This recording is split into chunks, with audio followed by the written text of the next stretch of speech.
नमस्कार, आप देख रहे हैं पहली आवाज न्यूज और मैं हूं आपके साथ मानवी ठाकुर। शुरुआत करते हैं आज की खास खबरों के साथ। राजगढ़ विलासितापूर्ण जीवन शैली से प्रभावित कर लोगों को झांसा देने वाले एक शातिर ठगी गिरोह का खुलासा नरसिंहगढ़ पुलिस ने किया है। यह गिरोह प्रदेश के विभिन्न जिलों में लोगों को वाहन किराए पर लगाने का झांसा देकर करोड़ों की ठगी कर रहा था। पुलिस ने गिरोह के कब्जे से कुल 28 वाहन, जिनमें 19 कारें व 09 ट्रैक्टर शामिल हैं, बरामद किए हैं। इनकी अनुमानित कीमत लगभग 2.5 करोड़ रुपए बताई जा रही है। साथ ही गिरोह के सरगना सहित 2 आरोपियों को गिरफ्तार किया गया है। राजगढ़ जिले के पुलिस अधीक्षक अमित तुलानी इप्स द्वारा जिले के सभी थाना प्रभारियों को धोखाधड़ी एवं जालसाजी जैसे मामलों में कठोर वैधानिक कार्रवाई करने के निर्देश दिए गए थे। इस गिरोह के मामले में पुलिस अधीक्षक स्वयं निरंतर मॉनिटरिंग कर रहे थे और जरूरी दिशा निर्देश दे रहे थे।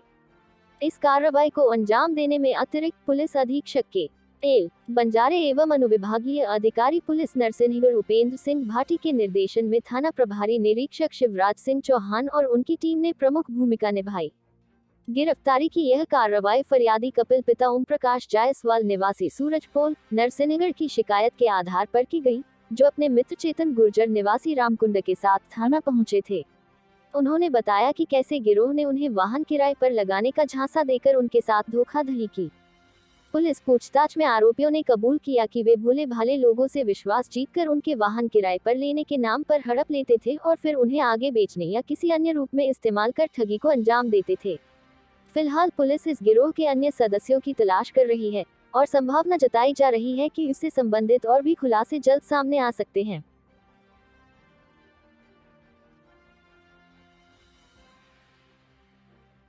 बहुत ही बेहतरीन कार्रवाई हुई है जो आपके समक्ष है। मामला पूरा ये है कि जिस तरीके से एक लालच देकर, जैसे एडवाइजरीज चलती है, जिस तरीके से लालच देकर कि आपको कुछ कुछ पैसा हम हर महीने देते रहेंगे और फिर लोग फंस जाते हैं। ये गैंग भी ऐसी है। ये उनको ढूंढती है जिनके पास गाड़ियाँ हैं, फिर उनके पास लालच देती है कि हम आपको इस गाड़ी का हर महीने रेंट मिलेगा, गाड़ी चढ़ा दीजिए। तो जो गाड़ी मालिक है वो भी खुश हो जाता है, तो गाड़ी दे देता है उसको। फिर उसके बाद क्या होता है, जो अनावेदक है, जो हमारा मेन आरोपी है, वो गाड़ी लेकर जाता है किसी और के पास। उसके पास लेकर जाता है, उसके बाद बोलता है कि मुझे ये गाड़ी आपके पास गिरवी रखनी है। इस गिरवी रखने की गाड़ी कितने देंगे आप? तो गाड़ी की अमाउंट अगर 10 लाख की है तो 2-2.5 लाख दे देता है और उसके बाद वो गायब हो जाता है। तो इस तरीके से क्या होता है कि जब गाड़ी मालिक है उसको 1 या 2 महीना रेंट मिल जाता है और उसके बाद कभी उसको ना गाड़ी मिलती है और ना वो बंदा मिलता है जो गाड़ी किराए पे लगाने के नाम पे उससे गाड़ी लेकर गया था। ये हमारे संज्ञान में आया। ऐसे 2 आवेदक हमारे पास आए जिनके नाम है आशीष मेहरा और विनोद कुशवाहा। हमारे पास जो है 2 आवेदक आए थे और उन्होंने बोला कि हमारी गाड़ियों के साथ ऐसा हुआ है।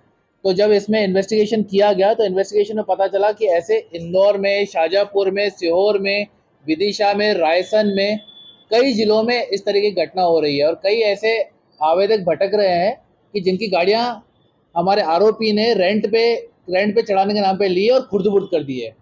तो जैसे ही पता चला, इन्वेस्टिगेशन थाना प्रभारी एसडीओपी साहब ने अपनी एक अच्छी टीम लगाई और हमने 28 गाड़ियां इसमें जब्त की है, जिसमें कारें हैं और ट्रैक्टर हैं दोनों।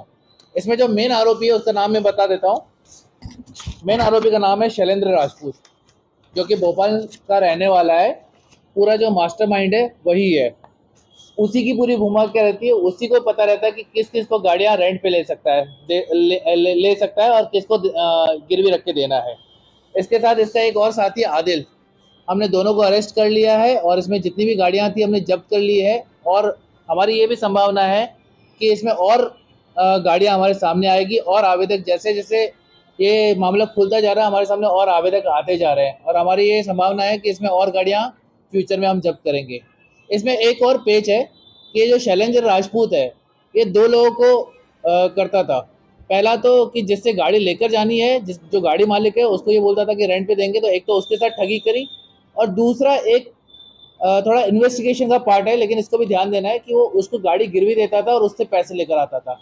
अब ये उस पैसे का वो क्या किया जा रहा है उसकी इन्वेस्टिगेशन हमारी चालू है कि ये इन्वेस्टिगेशन में ये पता चलेगा कि इतना जो उसने पैसा कमाया इन गाड़ियों को गिरवी रखकर, उस पैसे का उसने क्या किया, क्या कोई प्रॉपर्टी खरीदी, कहाँ पर इन्वेस्ट किया है, उस पर हम इन्वेस्टिगेशन कर रहे हैं। हुई है नंबर ऑफ व्हीकल्स 28 है।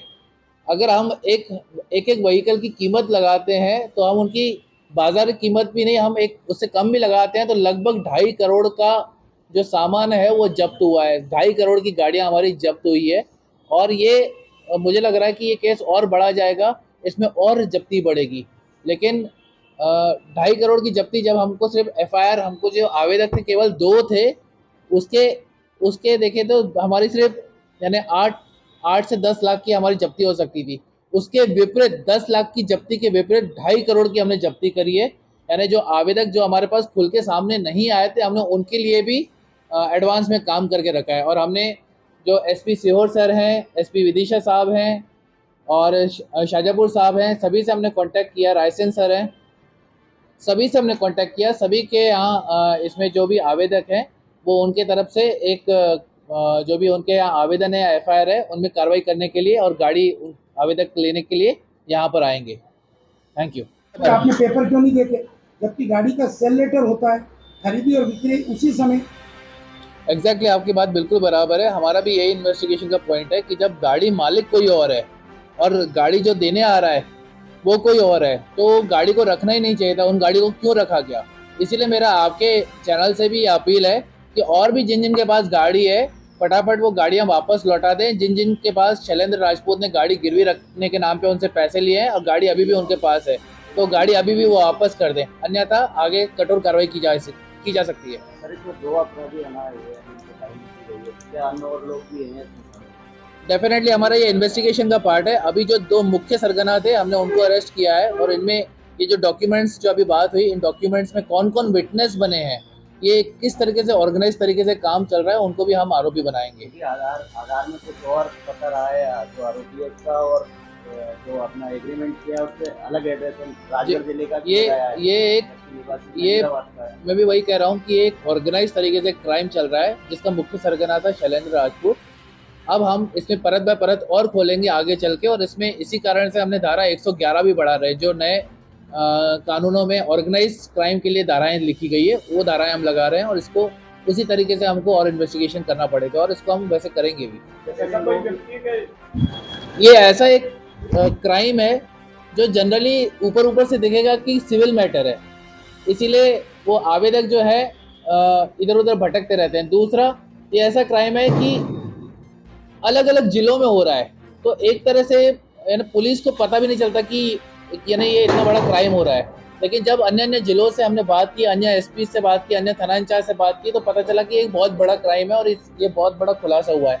तो इसके लिए मैं पूरी तरह से प्रशंसा करता हूँ हमारे SDOP साहब, TI साहब नरसिंहगढ़ की और इनकी पूरी टीम की, जिन्होंने दिन रात लगकर कई थानों से बात करके, कई उन लोगों से बात करके ये गाड़ियां जब्त कराई है और कई आवेदकों को इसका फ़ायदा मिलेगा और वो आवेदक काफ़ी खुश हैं। कई लोग मेरे पास भी आए हैं कि सर हमको हमारी यानी साल पुरानी गाड़ी जो हम सोच के भूल चुके थे कि अब हमको कभी नहीं मिलने वाली, वो हमको वापस मिली है। तो इसके लिए मैं पूरी टीम को बड़े यानी उत्साह से मैं बधाई देता हूँ और इनकी प्रशंसा करता हूँ। खबरों का सिलसिला लगातार जारी है, आप देखते रहिए पहली आवाज न्यूज।